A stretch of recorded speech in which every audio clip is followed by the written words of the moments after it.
క్రీస్తునందు దేవుని బిడ్డలకు మన ప్రభును ప్రియరక్షకుడైన యేసుక్రీస్తు నామమున శుభాలు వందనాలు. గడిచిన రాత్రికాలం అంతటి నుండి దేవుడు మరొక శ్రేష్టమైన ఉదయకాలం మందు మనకు అనుగ్రహించాడు.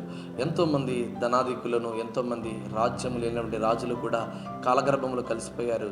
కానీ దేవుడు ఈ ఉదయకాలం మందు మనలందరినీ సజీవులుగా ఉంచాడంటే ఈరోజు దేవుని మాట మనం వినాలని, దేవుని పనిలో మనం ఉండాలని ఈ దినాన దేవుడు మనందరితో మాట్లాడుతున్న చక్కటి వాగ్దానము యెషయా గ్రంథము 46వ అధ్యాయము 4వ వచనం. నేను నిన్ను ఎత్తుకొనుచు రక్షించువాడను నేనే. ప్రియమైన బిడ్డలారా, దేవాది దేవుడు మనల్ని వాగ్దానం చేస్తున్నాడు, నేను మిమ్మల్ని ఎత్తుకొనుచు రక్షించేవాడను నేనే అని. ప్రియమైన బిడ్డలారా, దేవుడు మనల్ని రక్షించేవాడిగా ఉన్నాడు. ప్రతి నిమిషము దేవుడు మనల్ని రక్షిస్తున్నాడు. అవును కదండి. ఎంతోమంది రాజులు, అధికారులు, డబ్బున్నవారు, పరపతి ఉన్నవారు వారి ప్రాణాన్ని వారు కాపాడుకోలేదు. కానీ ఈ ఉదయకాలం ముందు ఈరోజు ఈ మాటలు నీవు వింటున్నావంటే దేవుడు నిన్ను రక్షిస్తున్నాడనండి. మరణములో నుండి జీవములోకి నడిపిస్తున్నాడు. అనేకమైన రోడ్డు ప్రమాదాల నుంచి, అనేకమైనటువంటి కష్టకాలంలో కూడా దేవుడు నిన్ను తప్పిస్తూ కాపాడుతున్నాడు, నిన్ను రక్షిస్తున్నాడు. ఆ భయంకరమైన అనారోగ్య స్థితిగతుల నుంచి దేవుడు నిన్ను రక్షిస్తున్నాడు. ఇదిగో నిన్ను ముదిమి వచ్చే వరకు ఎత్తుకొని వాడను నేనే అని. ఎత్తుకునేటువంటి ప్రభు, అలా కాపాడుతున్నటువంటి ప్రభు సన్నిధానంలో మనం ఎలా ఉండాలి చూడండి.